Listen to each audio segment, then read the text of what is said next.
Il y a des douleurs qu'on ne voit pas, des douleurs qui s'installent petit à petit et qui finissent par devenir une habitude. Alors on apprend à vivre avec, on encaisse, on s'adapte, on se dit que c'est normal. Marie a grandi comme ça, avec un corps qui faisait mal, sans comprendre pourquoi, avec des nuits sans sommeil et des journées à tenir, coûte que coûte. Et surtout, avec cette sensation de ne pas être entendue. Alors un jour, elle a fini par croire que le problème, c'était elle, qu'elle était compliquée, trop sensible, trop fragile. Pendant des années, son corps a parlé, mais personne n'a vraiment écouté. Jusqu'au jour où tout s'effondre, son corps lâche, sa vie s'arrête, et elle devient l'ombre d'elle-même. Dans cet épisode, Marie raconte ce que ça fait de vivre sans réponse, de ne pas être crue, de se perdre petit à petit. Et pourtant, au fond d'elle, il reste quelque chose, une envie de comprendre, une envie de vivre. Marie, 42 ans, et une histoire où la douleur n'a jamais vraiment disparu.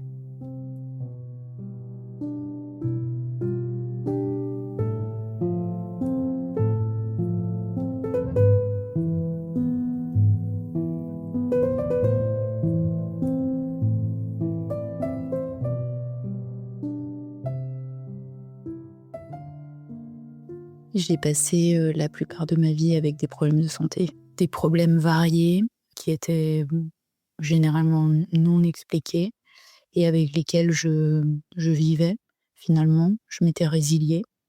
Je me disais que c'était comme ça, que c'était moi, que j'étais compliquée, que c'était la vie, que c'est devenu, ma normalité. Ça a commencé, vers mes 10 ans, je dirais.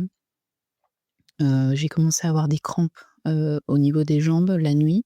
Ça m'empêchait de dormir. Je me retrouvais à pleurer tellement j'avais mal. Ma mère m'a amené des glaçons. Je devais me mettre les jambes, me surélever les jambes. Je mettais du froid, beaucoup de froid. Et le médecin généraliste à l'époque disait que c'était parce que je grandissais. Sauf que personne de mes amis avait ce même problème. Et puis c'est passé comme ça.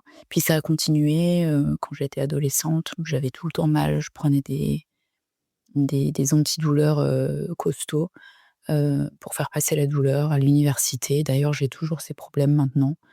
Mais personne n'arrivait vraiment à les expliquer. C'était, parce qu'elle grandit ou c'est peut-être un manque de magnésium mais en fait, je sais pas, déjà à l'époque, c'est comme si on m'écoutait pas vraiment ou on m'entendait pas vraiment. Donc il fallait vivre avec, c'était comme ça. Sauf que moi je vivais déjà avec beaucoup de douleurs physiques, qui impactaient sur mon sommeil, puisque ça me réveillait la nuit. J'appréhendais aussi, les fois où j'allais sortir avec mes amis et cetera, parce que je savais que j'allais avoir mal. Donc je prenais beaucoup de cachets pour la douleur, des costauds, c'était du Tramadol, je crois. Enfin bon, bref. Et puis, il y avait aussi un mal-être, dont je me souviens quand j'étais très jeune. Très jeune, je me sentais pas forcément bien. J'étais triste, j'arrivais pas trop à dire pourquoi. J'écrivais ça dans mon petit journal intime, et je me disais aussi que c'était moi, que c'était parce que j'étais compliquée. C'est quelque chose qu'on m'a répété, donc j'ai fini par le croire. Je m'en suis convaincue. Il y avait une hypersensibilité qui était là aussi et puis, j'avais du mal à dormir. Je faisais déjà des insomnies, hem, quand j'étais jeune. En fait, j'ai jamais vraiment bien dormi, maintenant que j'y pense. C'était pas un sommeil reposant, je me réveillais et puis encore une fois, c'était, parce que j'étais compliquée, parce que je pensais trop, parce que donc je finissais par le croire. Hem, J'étais addict au sucre. Je mangeais énormément, j'avais tout le temps faim et je grossissais pas. Je suis quelqu'un d'assez fine et je trouvais ça cool à l'époque parce que je pouvais manger tout ce que je voulais et je grossissais pas. Par contre, j'avais tout le temps faim. Donc j'étais tout le temps en train de manger, tout le temps des gâteaux, des bonbons et cetera, enfin des choses, pas saines du tout. Et puis après j'ai eu des problèmes d'intestin, digestifs quand j'étais à l'université. Donc on m'a donné du traitement, encore une fois des cachets qui sont vraiment, mauvais parce qu'ils ont détruit toute ma flore intestinale et après On a pensé que c'était peut-être une maladie de Crohn, on a fait les examens, il y avait rien, donc comme il y avait rien, il fallait continuer à prendre tous ces cachets et puis, je suis partie vivre au Mexique et ma colocataire m'a dit qu'elle trouvait que je mangeais trop de laitage. Donc j'ai stoppé un peu les laitages et j'ai stoppé les cachets que je prenais, vraiment beaucoup et ça a été un petit peu mieux. Donc voilà, c'est passé, mais j'avais toujours ces problèmes de jambes, les jambes sans repos, et hem et comme on m'écoutait pas vraiment, encore une fois, je vivais avec et puis, j'ai commencé à perdre mes cheveux aussi. Hem, j'avais, j'ai beaucoup de cheveux à la base, vraiment beaucoup, une grosse, grosse touffe de cheveux et là, aujourd'hui, j'ai peut-être perdu 60 de mes cheveux. Donc c'est stressant. Les gens qui me connaissent, le voient. Ceux qui me connaissent pas, ça peut encore passer, mais ça commence, à m'inquiéter et à se voir beaucoup et pareil, personne pouvait expliquer ça. On me disait que c'était comme ça, que c'était, la saison, que c'était, pour tout le monde pareil. J'ai essayé des tonnes de traitements, et puis ça faisait pas grand-chose. Donc pareil, je me résiliais à chaque fois. Je me résiliais à chaque fois de d'accepter, de croire que c'était comme ça, que c'était moi et certainement de ma faute aussi. Et puis après, il y a eu une période aussi où j'étais, fort fatiguée. Hem, j'ai eu des grippes, assez régulières.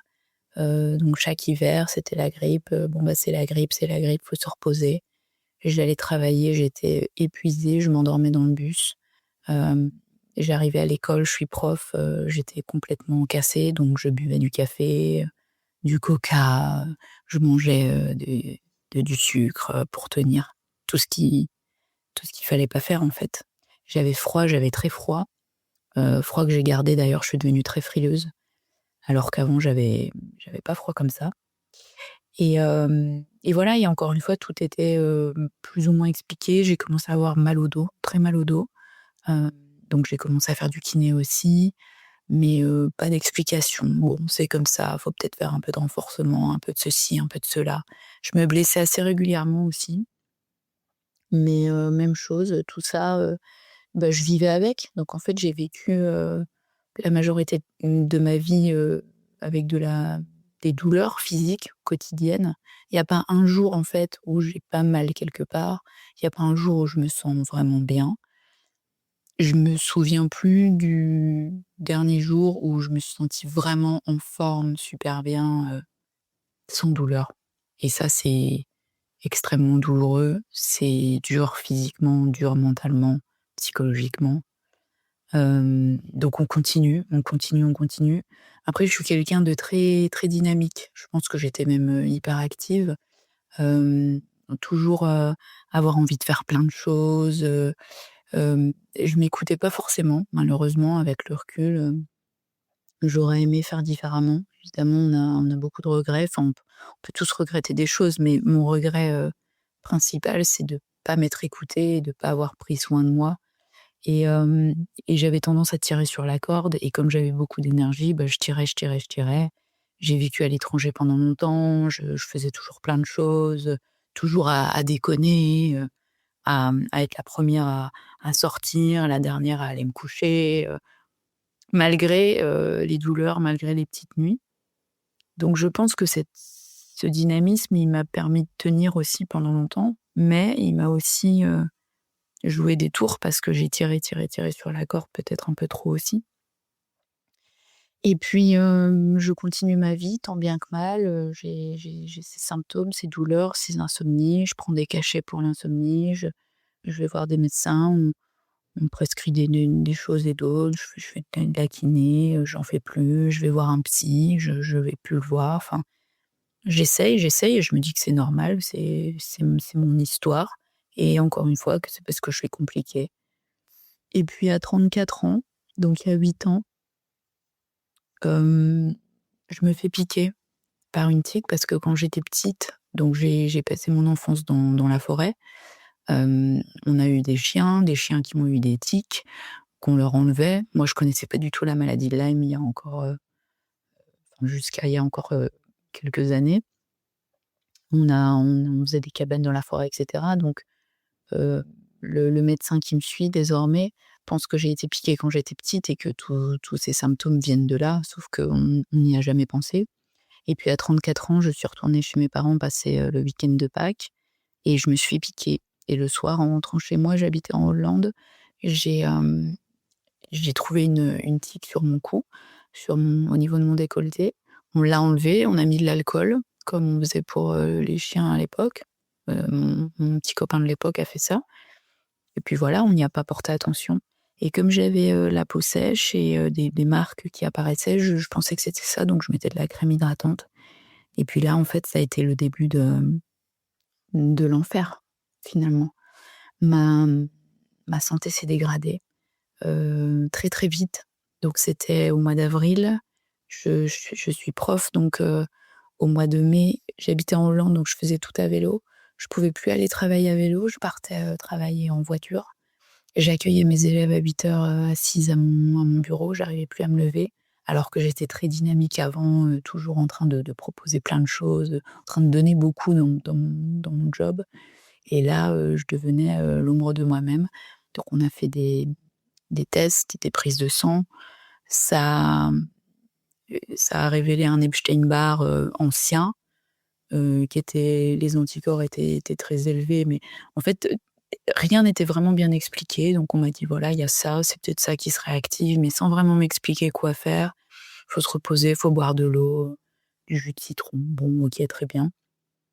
Et puis en fait, bah, ça s'est dégradé, dégradé, dégradé, et à tel point que pendant l'été, pendant les vacances d'été, j'ai cru que j'allais me remettre, et puis en fait, ça a été encore pire. Je tenais pas debout, et j'étais livide et je suis devenue, l'ombre de moi-même, vraiment l'ombre de moi-même. J'ai démissionné, je suis, partie m'installer avec mon ex-copain, et j'ai été suivie par une spécialiste, de tout ce qui est psycho-neuro-immunité, qui a pu expliquer, qui expliquait enfin mes maux. Donc elle a mis ça sous le compte de la fibromyalgie. Donc c'est vrai que ce qu'elle m'expliquait, ça faisait sens, donc moi je me sentais, soulagée. Sauf qu'elle m'a fait faire des choses, très drastiques. J'avais pas le droit de dormir pendant la journée pour récupérer un rythme de sommeil régulier, on va dire. Il y avait plein de choses que je pouvais pas manger, je devais respecter des rythmes pour manger, et en fait, tout ce contrôle, a généré énormément de stress. En fait, mon corps était juste, crevé, et j'avais besoin de dormir plus, plus, plus, et moi qui voulais m'en sortir, bah, j'écoutais ce que la médecin me disait et je suivais, tant bien que mal, parce que je voulais absolument m'en sortir. Et donc j'ai continué ces traitements, qui m'ont coûté, les yeux de la tête, ça allait de pire en pire, j'étais alitée, je faisais pas grand-chose. On avait mis un matelas dans le salon, hem, je faisais la vaisselle, je lavais 2 assiettes, il fallait que je m'assieds. Je me suis retrouvée à m'asseoir en plein milieu d'un supermarché parce que je tenais pas. J'avais des problèmes, terribles. J'arrivais pas à dormir la nuit, je me réveillais, plein de fois pour aller, aux toilettes. J'avais des problèmes de peau, des problèmes de digestion. Je me sentais déprimée. Heu, j'ai perdu beaucoup de poids. Vraiment, quand je me regardais dans le miroir, je me voyais plus, en fait. J'étais plus là, et ça a été très, très dur de de pas savoir ce qui se passait et de devenir ouais, l'ombre de moi-même, de me perdre, de plus être moi, de plus être là. Tout ce que j'aimais chez moi, m'a été enlevé, en fait. Enfin, on m'a enlevé, ma joie de vivre, ma légèreté, mon humour, mon rire, mes beaux cheveux, ma déconne, les projets, les projections, et puis, tout ça fait que je me suis retrouvée très, très seule parce que j'avais déménagé dans un village où je connaissais personne, et où je parlais pas la langue en plus, et mon ex-copain, comprenait pas, donc il était de plus en plus, à l'extérieur, donc il me laissait, toute seule. Mes parents étaient loin, ils comprenaient pas très bien ce qui se passait. À l'époque, j'arrivais plus à parler, je trouvais plus mes mots. J'oubliais tout. Je faisais un café, puis je l'oubliais, je le mettais dans le micro-ondes, puis je l'oubliais, puis le soir, mon ex-copain me disait: «Bah, il y a un café dans le micro-ondes». J'avais complètement oublié. Donc ça faisait très peur aussi. J'avais l'impression que je devenais folle. J'avais l'impression que j'étais en train de mourir. J'avais l'impression que mon corps était en train de s'éteindre.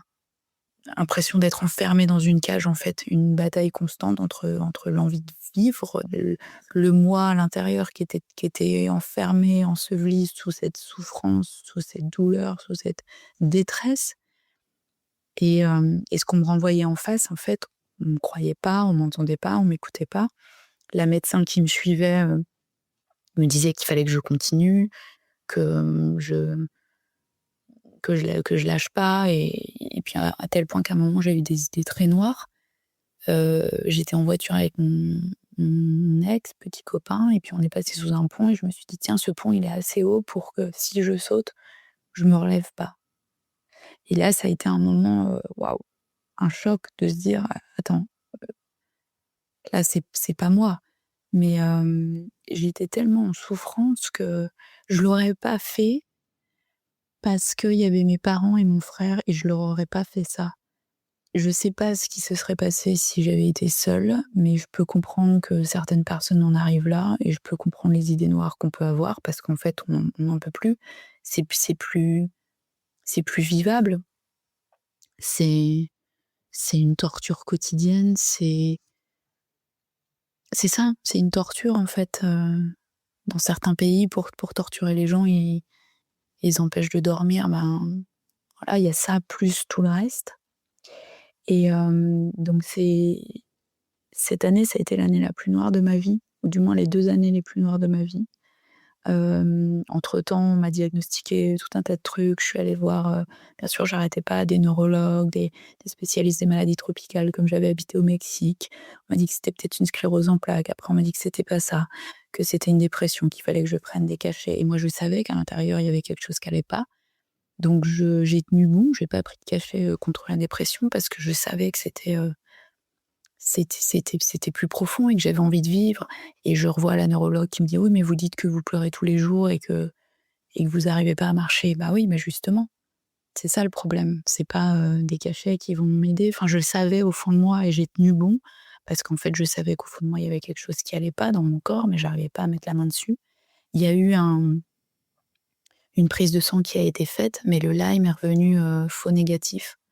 Au faux positif et donc c'est passé à la trappe. On m'en a plus parlé. Puis moi, j'avais pas, assez d'énergie, assez de cerveau pour faire, des recherches plus amples et puis surtout, je suivais ce que les médecins me disaient, malheureusement, à mes dépens et ça, c'est vraiment quelque chose à garder en tête, je pense, c'est que quand on sait que quelque chose ne va pas au fond de nous, si en face, on se sent pas écouté ni compris, il faut aller voir ailleurs. Même si ça coûte en énergie, il faut pas lâcher.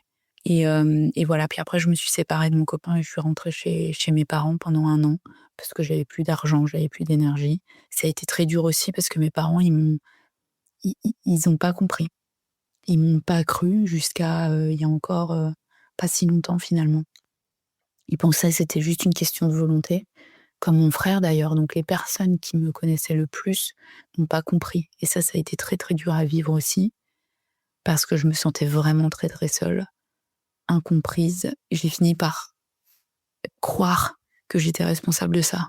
Donc j'ai ajouté une part de culpabilité énorme à penser que c'était moi qui étais responsable de mon état et que j'étais la seule à avoir détruit ma vie dans un sens et ça c'était dur donc j'étais plus moi-même, je me suis perdue, plus la solitude, l'absence de réponse, d'explication, de soutien vraiment, l'impossibilité de me projeter, de faire des projets, voilà pendant plusieurs années ma vie s'est arrêtée en fait. C'était une espèce de survie constante au quotidien pour essayer de passer la journée et comme je dormais pas la nuit, je faisais beaucoup de cauchemars. Tous les 2 jours, je rêvais qu'on essayait de me tuer, en fait, c'était, vraiment très intense. Bah, c'était un état de voilà, de survie, hem, qui était horrible à vivre parce que ma vie, voilà, elle s'est arrêtée, elle s'est mise en parenthèse, en stand-by pendant plusieurs années. Malgré la personne que j'étais, malgré toutes ces choses que j'avais en tête, malgré cette envie de vivre au fond de moi, mais qui arrivait plus à sortir. Et puis, voilà, c'est cette solitude, cette tristesse, heu, J'ai pas ri pendant 2 ans. Au bout de 2 ans, j'ai ri, je sais plus pourquoi, mais je me suis fait la réflexion de me dire: «Waouh, ça fait combien de temps que j'ai pas ri, en fait?» J'étais encore une fois un fantôme, j'étais là, j'étais pas là et les personnes que je voyais en face de moi, en plus, c'était l'année du covid, donc on était limité dans les interactions. Elles me croyaient pas, elles me voyaient plus ou elles voyaient ce fantôme de moi-même et elles allaient pas chercher plus loin. Elles se disaient pas: «Mais où est-elle, la Marie qu'on connaît? Comment faire pour l'aider à revenir?» Je je leur en veux pas parce qu'ils ont fait ce qu'ils ont pu, mais mais ça a été extrêmement dur à vivre, extrêmement violent. Donc ça rajoute un poids aussi, à se dire: «Bah, c'est moi, en fait, c'est moi qui suis responsable de ça, de mon état. C'est peut-être une question de volonté finalement, c'est peut-être ça». Puis voilà, puis après, ben, pendant toutes ces années, 8 ans d'errance, j'ai vu des tonnes de spécialistes, de médecins, de thérapeutes, j'ai tout essayé.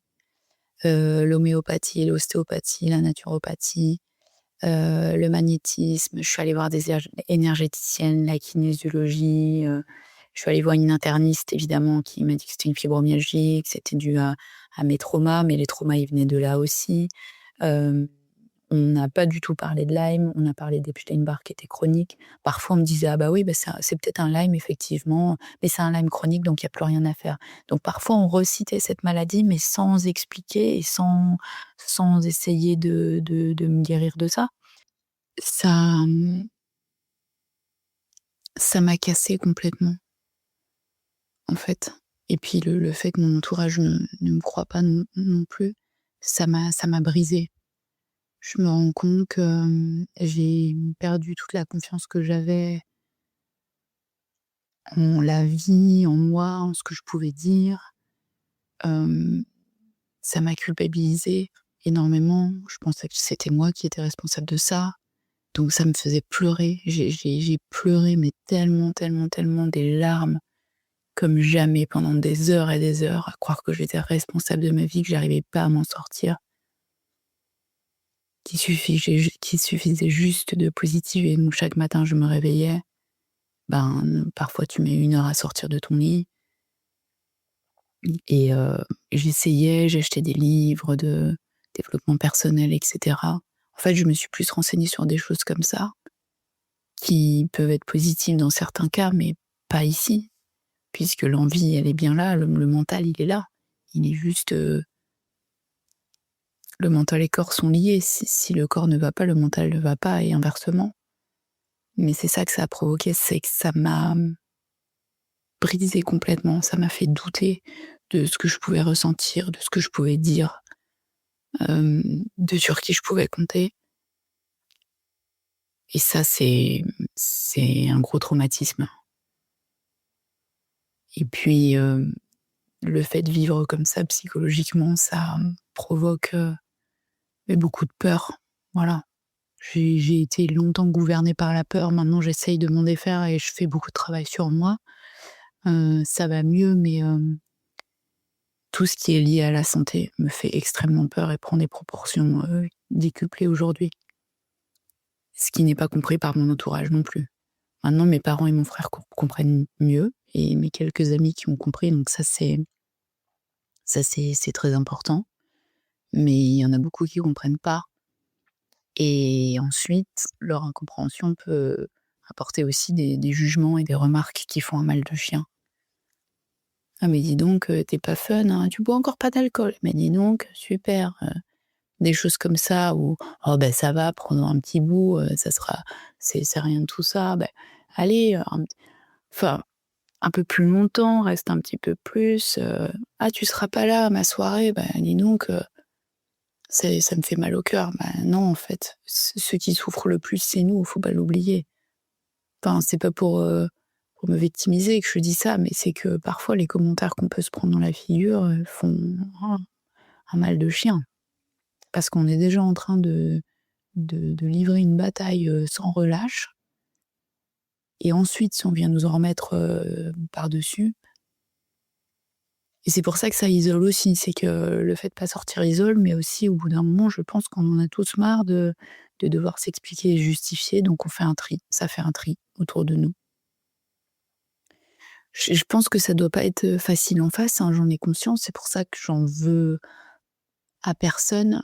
Maintenant maintenant que je sais ce qui se passe et que je l'explique, ce que je fais dorénavant, c'est que les personnes qui comprennent pas et qui continuent de me juger ou de me critiquer ou de se permettre de faire des commentaires, j'arrête de les voir.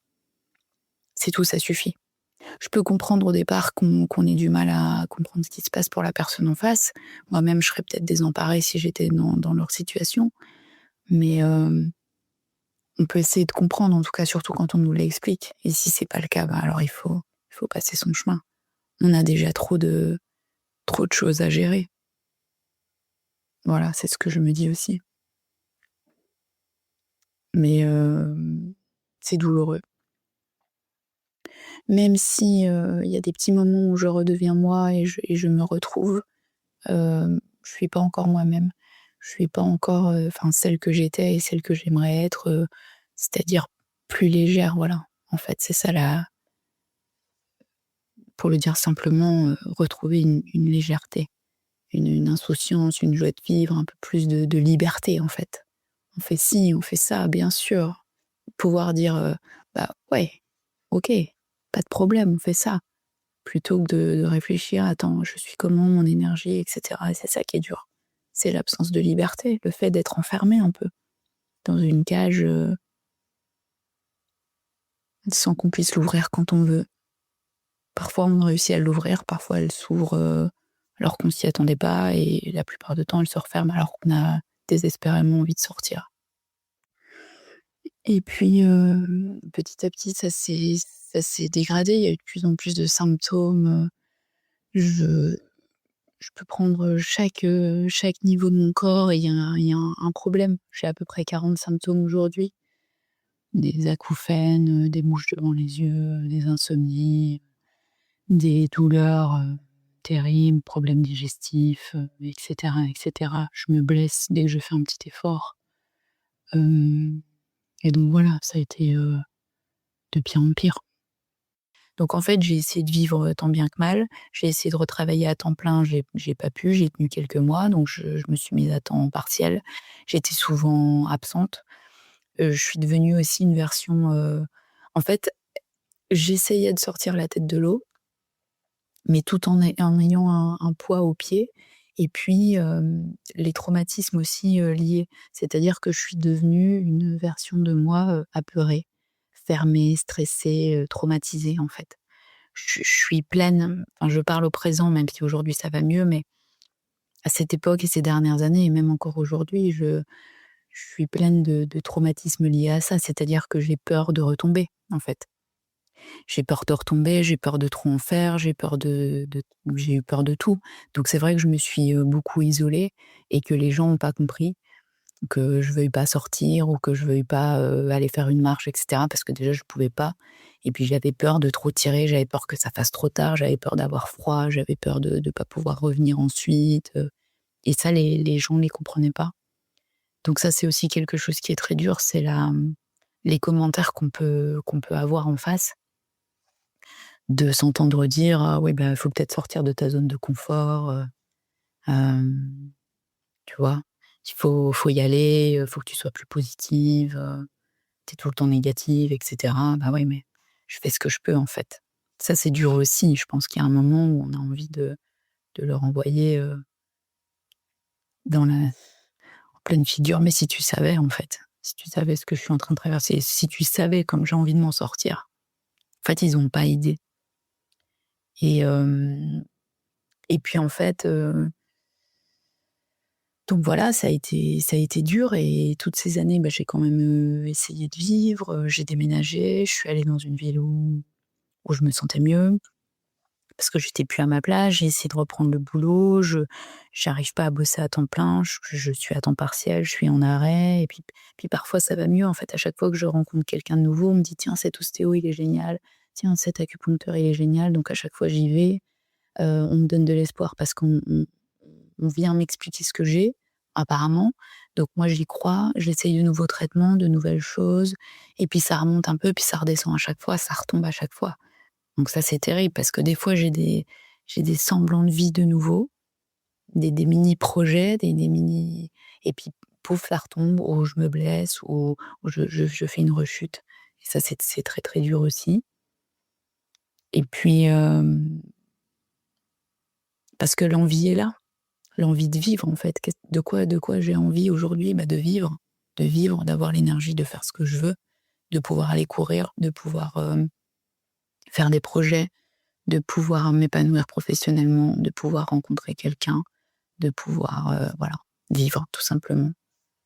La santé, ça fait tout et l'été passé, eh ben, il y a eu un déclic, il y a eu un changement. Je suis allée voir une chiro, pour la première fois. C'est quelqu'un qu'on m'avait conseillé. Ça faisait 1 an que j'avais rendez-vous et cette dame, elle me dit: «Mais il y a quelque chose qui va pas avec votre corps, c'est pas possible, vous n'avez pas 42 ans, j'ai l'impression que c'est le corps d'une petite mamie, il est complètement en train de se refermer sur lui-même, il y a tout qui est déréglé. Vous avez 9 kilos de différence d'une jambe sur l'autre, j'ai jamais vu ça de ma carrière». Enfin, elle hallucine complètement et donc cette dame, je lui dis: «Bah, écoutez, moi, ça fait des années que ça va pas. Il y a 8 ans, je me suis fait piquer et il y a eu une suspicion, j'ai refait faire la prise de sang il y a 2 ans». Parce que j'avais demandé à refaire la prise de sang, je gardais ça en tête, mais l'infectiologue avait dit que c'était aussi, pas Lyme. Parce que on m'a expliqué que le le taux, il est à 0,9, on va dire des souches, étudiées en France et moi je suis à 0,7 partout, enfin bref. Donc encore une fois, comme l'infectiologue disait que c'était pas ça, ben moi j'oubliais, mais je gardais ça en tête. Par contre, j'ai pas fait beaucoup de recherches moi-même parce que je recherchais plus sur comment changer notre vie avec nous, le pouvoir du mental, en fait. J'ai lu énormément de choses là-dessus. Bon, je me suis mise à la méditation, à la pleine conscience, tout ça, ça a été des choses, ça a été des choses positives. Mais, mais voilà, bon bref et la chiro, me dit: «Il y a quelque chose qui va pas» et quand je lui parle de Lyme, elle me dit: «Mais c'est ça qu'il faut traiter, c'est le problème de fond. Tant que vous traiterez pas ça, vous y arriverez pas» et en fait, ça a été le premier maillon de la chaîne et puis j'ai fait des recherches, j'ai essayé avec une première personne et puis ensuite on m'a conseillé un médecin, un spécialiste de Lyme qui est en Alsace, qui a travaillé pendant longtemps en Allemagne et que j'ai eu, il y a pas si longtemps en fait et qui m'a entendue pour la première fois, voilà. Donc 8 ans plus tard et presque, toute une vie plus tard, hem, quelqu'un m'a entendue, m'a comprise et a pu répondre à toutes mes questions et en fait, cette personne, c'est la première personne qui m'explique vraiment ce qui se passe, pourquoi j'ai tous ces symptômes. À chaque fois que je lui pose une question, il peut répondre à la question et la première personne qui me dit: «Ce n'est pas irréversible. Oui, ça fait très longtemps, vous êtes partis pour, un long protocole et ça sera pas sans peine.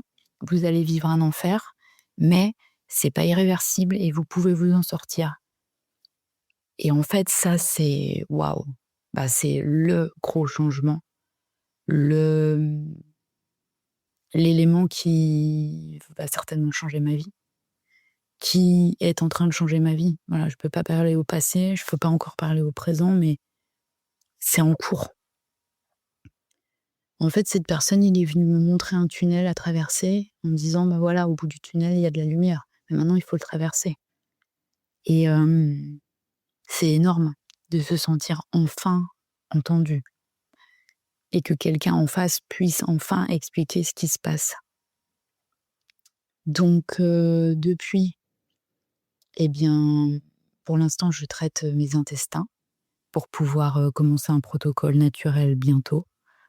Protocole qui va être costaud, qui fait ressortir les symptômes. Déjà, le traitement des intestins, ça a provoqué des réactions de herx, donc ça a fait ressortir les symptômes plus, mais je lâche pas et puis, ce diagnostic enfin posé et surtout cette écoute d'un spécialiste qui sait de quoi il parle, qui est là, qui est présent, qui reste réaliste. Il mâche pas ses mots et il me dit les choses telles qu'elles sont, mais au moins il est là, il est présent et je le remercierai jamais assez. Vraiment cette personne, c'est certainement la personne, et j'ai de l'émotion en disant ça, parce que c'est certainement la personne qui va me permettre de retrouver ma vie, de vivre ma vie comme je l'entends du moins, parce qu'on vit quand même, survie. Et voilà, c'est un énorme soulagement. Ça permet de retrouver confiance aussi, en confiance en le champ des possibles, en la vie, en nous. Mais il y a eu aussi une étape de colère, en fait, de colère par rapport à tout ce que j'avais mis en place toutes ces années, à tous les gens que j'ai vus, à tout l'argent que j'ai dépensé, à tout ce que j'ai essayé de faire, à toutes les personnes qui m'entouraient qui m'ont pas cru. Les regrets aussi par rapport à moi. Je me suis beaucoup culpabilisée, mais maintenant je le fais plus parce que ça sert à rien. Mais le fait de pas avoir pris soin de moi plus que ça, de pas m'être écoutée, d'avoir écouté d'autres personnes plutôt que moi, d'avoir fait confiance à d'autres personnes, d'avoir aussi, enfin bref, c'est comme ça.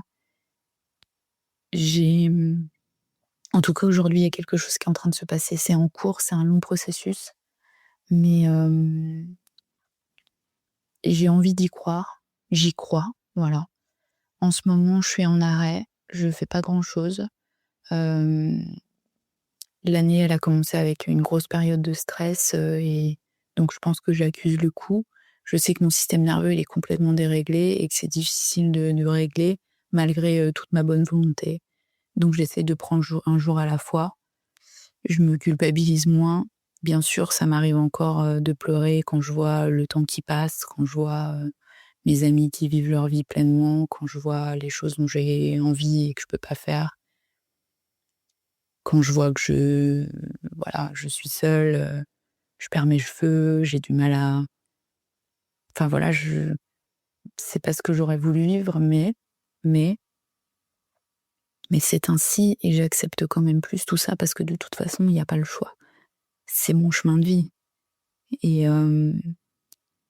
ça m'a fait penser à la chanson, Soleil qui dit, «Je regarde mon reflet, je me bats contre moi-même». Hem, Quelque chose comme ça. En fait, je me rends compte que maintenant je me bats plus contre moi-même.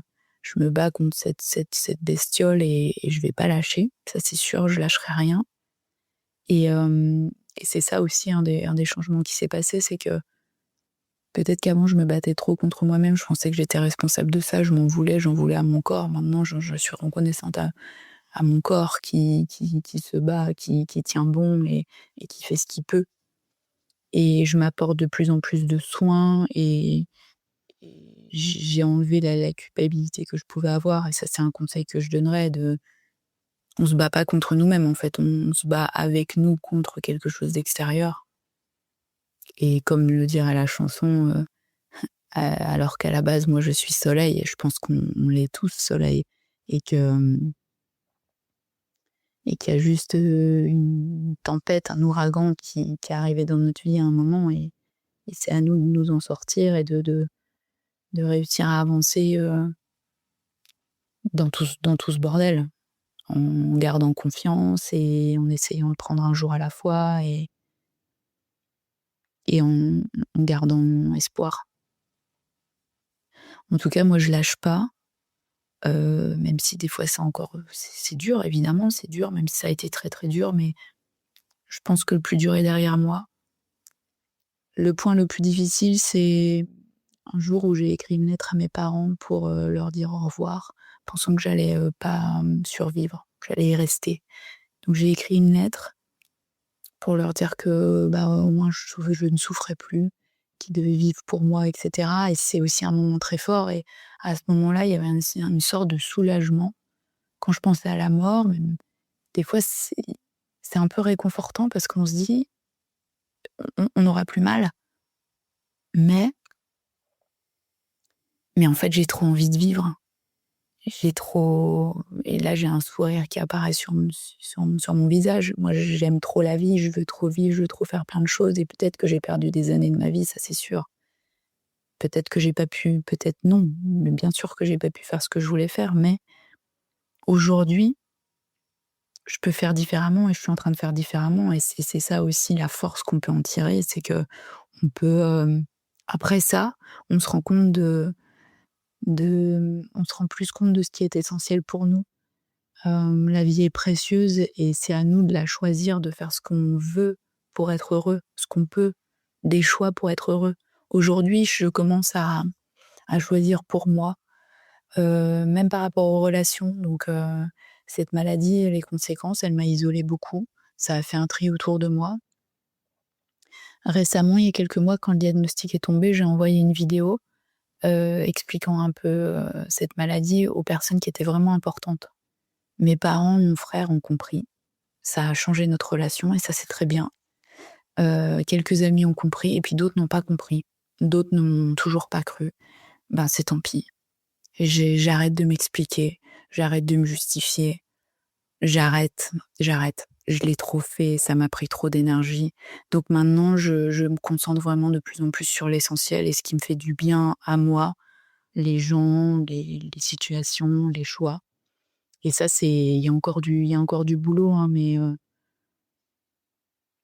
le cadeau que ça peut nous faire, cette galère sans nom, si je peux si je peux utiliser le terme cadeau, je sais pas, mais en tout cas, pour moi, je trouve que ça me permet de me poser d'autres questions. Déjà, ça nous apporte forcément beaucoup de sagesse, une résilience, incroyable et la possibilité ensuite, quand ça va mieux, mais même quand ça va pas, de faire des choix pour nous vraiment. De choisir notre vie, de construire notre vie comme on l'entend, comme elle nous plaît. Et ça, je le faisais pas assez avant. Et c'est aussi un regret que j'avais, mais en fait, on peut pas revenir sur le passé, donc on peut faire différemment maintenant. Et aujourd'hui, je décide de faire différemment. Il y a encore du boulot, hein. Je suis pas sortie d'affaires, ça c'est sûr. Le tunnel, j'ai à peine mis un pied dedans, mais j'ai pas envie de lâcher.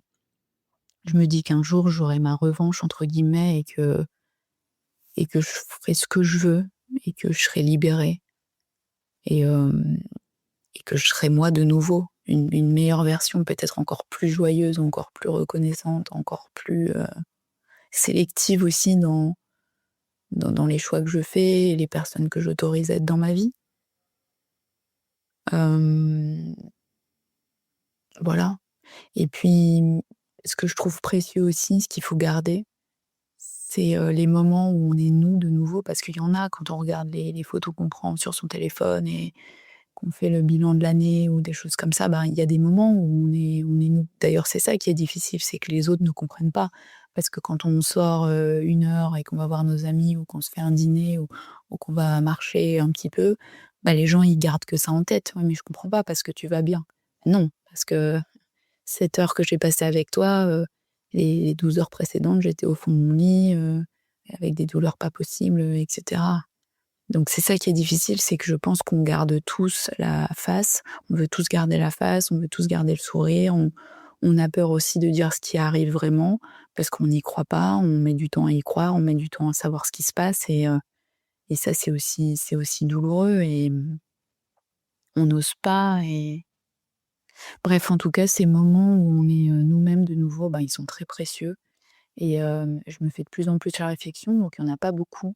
Mais là, ces derniers temps, il y a eu 2 moments vraiment où j'ai pu aller danser, avec mes amis de nouveau et mes amis voulaient partir et moi je voulais rester parce que la musique était géniale et donc j'ai tiré mon ami comme ça et je me suis mise à danser, le tango en plein milieu de la piste de danse alors que la musique n'était pas du tout adaptée et en fait ça c'était moi. Là, c'était moi. La Marie, pleine de joie, pleine de vie, qui déconne, et ce moment, il est précieux et je me le remémore, hem, vraiment volontairement pour garder ça et puis, voilà, ou les fous rires que je peux avoir ou quand je redeviens, en fait, moi, c'est-à-dire plus légère, plus insouciante, et ça, c'est l'objectif, retrouver la légèreté. Nous débarrasser de ces traumatismes, de ces peurs. Bien sûr, on est marqué et les cicatrices, elles sont toujours là, mais on peut aussi en faire une force pour vivre différemment et puis, on peut les prendre comme, bah, Ce que je me dis, c'est qu'aujourd'hui, je peux tout je peux tout faire. Enfin, sans que je puisse tout faire, c'est ça qui est paradoxal, mais qu'une fois qu'on a passé ça, on peut tout traverser. Il y a rien qu'on ne puisse pas traverser et que si on se bat contre cette maladie ou une maladie similaire et qu'on est encore là, bah, c'est qu'on va y arriver. Si on est là, c'est parce on a cette force de vivre en nous qui est plus forte que cette maladie, j'en suis convaincue et j'ai les larmes qui montent aux yeux parce que j'y suis pas encore, mais je veux vraiment y croire et je me dis que si on est encore là, c'est pas pour rien et qu'on y arrivera et qu'un jour ça sera derrière nous. C'est pas possible en fait qu'on fasse tout ça pour rien. C'est pas possible qu'on reste comme ça. Il y a des solutions, on en trouvera. Voilà. En tout cas, c'est ce que j'essaye de me répéter vraiment et d'y croire. Et le conseil que je pourrais donner aux femmes qui traversent quelque chose de similaire, c'est de vraiment, si vous savez qu'il y a quelque chose à l'intérieur qui va pas, bah, c'est qu'il y a quelque chose qui va pas. Et si vous n'êtes pas convaincu par les personnes que vous avez en face, si vous vous sentez pas entendue ou comprise, il faut aller voir ailleurs. Il faut continuer de chercher, il faut s'entourer, il faut lire bien des choses, il faut vraiment demander de l'aide. Voilà, ça c'est la première des choses, de se faire confiance avant tout. Et la deuxième chose, c'est de ne pas s'oublier au maximum. Moi, je me suis pas assez bichonnée, j'ai pas assez pris soin de moi.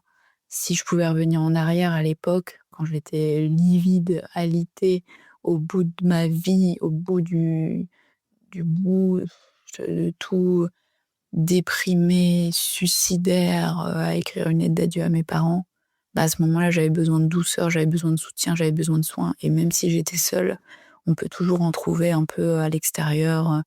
J'aurais pu aller me faire des massages, je sais pas, aller au cinéma, acheter du popcorn et aller regarder un film au cinéma. Hem, voilà, j'ai ne pas s'oublier au maximum. Enfin, c'est difficile, hein, je le sais, mais on peut y arriver, j'en suis sûre. La vie s'arrête pas là. Si on est encore là, c'est que ça s'arrête pas là. Ça se finit pas comme ça. Moi, je refuse de croire ça. Donc voilà, l'avenir nous le dira, mais je suis convaincue qu'il y a un tournant, un moment. On fait pas tout ça pour rien.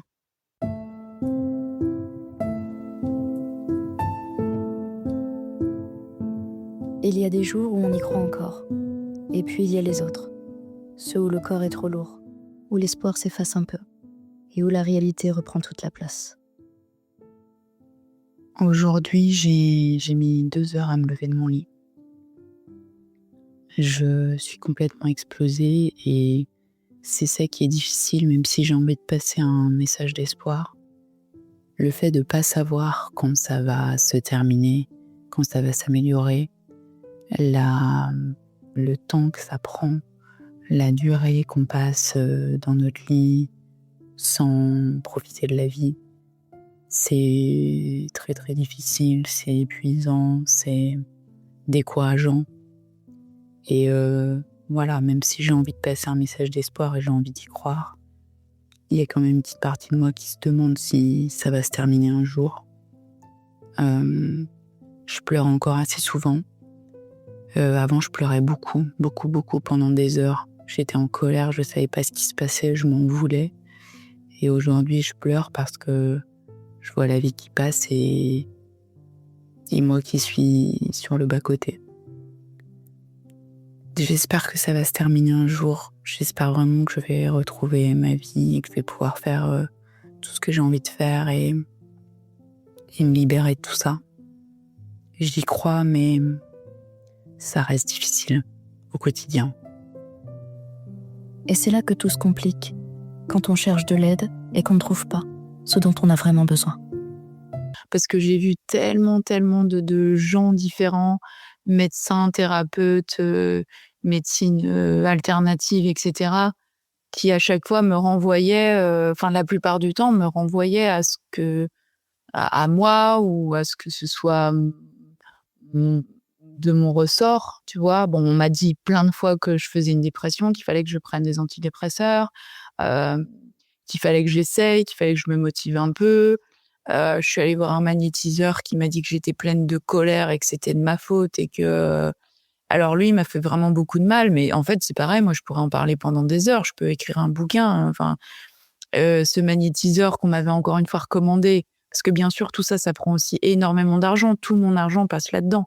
D'ailleurs, j'essaye de me démener à donner des petits cours particuliers pour pouvoir payer tout ça et surtout mes parents m'aident et si j'avais pas mes parents, je sais pas comment je ferais. Je pense que si j'avais pas mes parents, je serais, sous cachet, antidépresseur et cetera et j'aurais laissé tomber parce que je pourrais pas me payer tout ça et en plus, tout ce que je me paye qui n'aboutit à rien. Là, le protocole que je vais commencer, j'ai commandé tout ce que j'avais à commander, à prendre, ça coûte 500 € par mois et je suis partie pour des mois et des mois. Là, je pars sur 4 mois. Donc ça fait déjà 2 000 balles, voilà, je suis contractuelle à l'éducation nationale, je gagne 1 300 balles.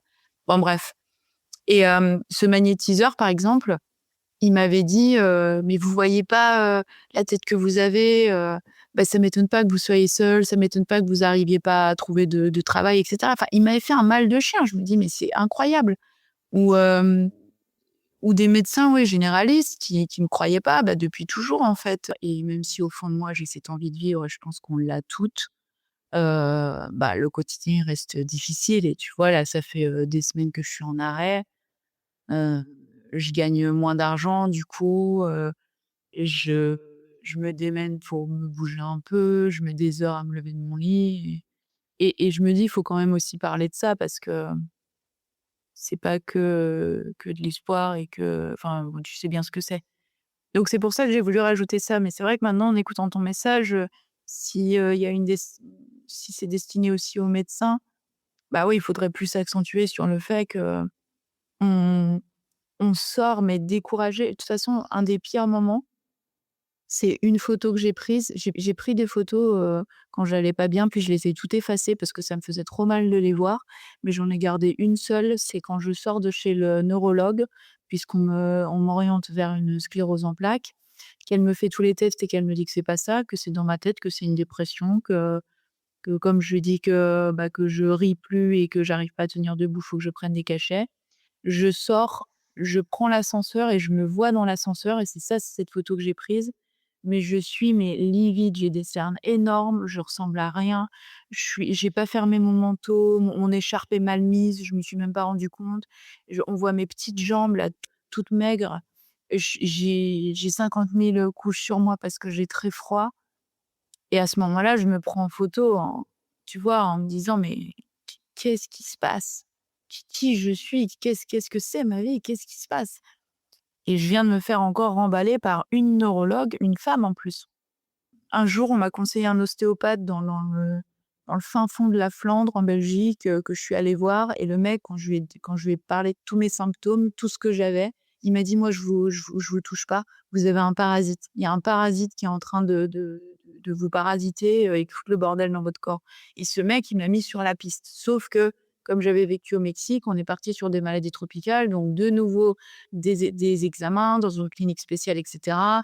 Ça m'a coûté les yeux de la tête. J'ai claqué toutes les économies que j'avais mises de côté, j'avais un PEL, avec un petit budget, je suis pas dépensière et cetera. J'ai tout dépensé et comme il y avait rien, bah, pareil rebelote, puis après je suis allée dans une clinique privée, on a vu que mes hormones elles étaient, enfin que j'avais un problème de thyroïde, donc on est parti là-dessus. J'ai eu un traitement, j'ai eu des perfusions chaque semaine qui coûtaient, les yeux de la tête, donc je me retrouvais là, dans cette salle, avec la perfusion, avec des gens, tout autour de moi qui étaient en mauvais état et pareil, je me disais: «Mais qu'est-ce qui se passe? Qu'est-ce qui se passe?» Tout ça, c'est des mois et des mois d'attente et à chaque fois de l'espoir, à chaque fois, puis ça finit par retomber.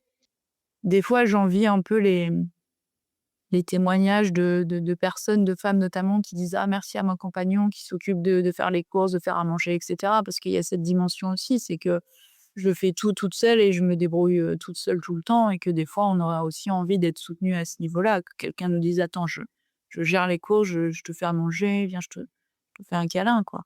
Et c'est le cercle vicieux parce que comme je suis comme ça, je suis pas ouverte à la rencontre non plus. Alors quand je sors, je redeviens moi, mais c'est pas le moment de rencontrer quelqu'un. J'ai pas envie de rencontrer quelqu'un comme ça et tu vois? Et donc c'est un cercle vicieux et ça fait que la vie passe et que, bah, moi je suis sur le bas-côté. Il y a des petits moments de vie brefs, très, très brefs et le reste, c'est de la solitude et de la souffrance. C'est très dur et la seule personne qui m'entend, qui m'écoute, bah, c'est ce spécialiste que j'ai enfin trouvé. C'est le seul et qu'est-ce que ça fait du bien. Mais ouais, il a fallu, bah, toute une vie en fait, pour qu'on m'entende enfin et qu'on m'explique. Mais c'est encore pas gagné. Donc ouais, il y a un gros, gros problème à ce niveau-là et je comprends pas pourquoi, la maladie de Lyme, il y en a de plus en plus, on en parle de plus en plus. Il y a un ultra trailer, Xavier Thévenard, qui en a parlé. Moi, j'habite à Annecy maintenant, donc c'est le monde du trail, du sport, à fond les ballons. Le mec en parle, le mec fait des documentaires, et il se fait soigner en Allemagne, alors que c'est un super sportif et que beaucoup de médecins aimeraient travailler avec lui, mais il est soigné en Allemagne. Et d'ailleurs, le documentaire que j'ai envoyé aux personnes qui m'importaient, c'était un documentaire avec lui qui s'appelle Safe Pace. Ça dure 1 heure et il explique ce qu'il endure et il y a une autre athlète espagnole qui explique aussi. Et bah, j'ai des amis qui ont toujours pas compris, qui me croient pas et qui vont encore me dire: «Ah mais je comprends pas, quand on s'est vus, tu bien» ou ce que je comprends pas, c'est que tu allais bien avant et que maintenant tu vas pas». Tu sais, des fois, quand on met ses lunettes noires, on voit tout en noir, tu vois? Ce genre de commentaires qui me brisent le cœur à chaque fois. J'ai les larmes aux yeux parce que c'est vraiment, tellement injuste. Parce que la réalité, c'est qu'on peut se sentir seul, très seul. Et que parfois, les seules personnes qui nous comprennent vraiment, ce sont celles qui vivent le même combat. C'est bien, mais moi j'aime bien aussi rencontrer les gens en face à face et j'ai mis un message sur, je sais plus lequel, Lyme soutien, en France. J'ai mis, bouteille à la mer, est-ce qu'il y a des gens dans le 74? Je suis à Annecy et là, il y a une dizaine de personnes qui m'ont répondu dans le coin. J'étais, assez hallucinée par le nombre de personnes qui avaient la même maladie et qui étaient près de chez moi et en fait, on s'est contactés et on a dit qu'on allait essayer de se voir. On s'est pas encore vus parce que tout le monde est en galère. Les autres filles, il y en a 2-3 qui m'ont dit qu'elles étaient dans leur lit, qu'elles n'arrivaient pas trop à sortir, à marcher en ce moment. Il y a juste un gars là de 32 ans qui est un peu plus en forme que nous, que je vais rencontrer, bientôt et je pense que ça peut être une bonne chose. L'idée, c'est pas de se plaindre tous ensemble, mais c'est de pouvoir être avec des gens qui comprennent vraiment ce que tu traverses et du coup être, tel que tu es au moment T et que si tu organises quelque chose et que tu annules au dernier moment, mais personne va te juger. Parce que ça, c'est pareil, c'est quelque chose que j'ai eu, mais tellement, tellement de fois. On peut vivre des années sans être comprise, sans être crue, sans même savoir ce qui se passe dans son propre corps. Et pourtant, continuer, tenir, espérer, chercher. Marie nous rappelle une chose essentielle, que derrière chaque douleur invisible, il y a une histoire, et qu'aucune d'entre elles ne mérite d'être ignorée. Et que parler, ça change tout. Parler pour soi, parler pour les autres, se soutenir, se reconnaître et se comprendre. Parce que parfois, ce qui sauve, c'est de ne plus être seul. Vous écoutiez État d'âme, le podcast au cœur de votre santé, pour toutes les femmes dont le corps et l'esprit ont été bouleversés. À très vite pour un prochain épisode.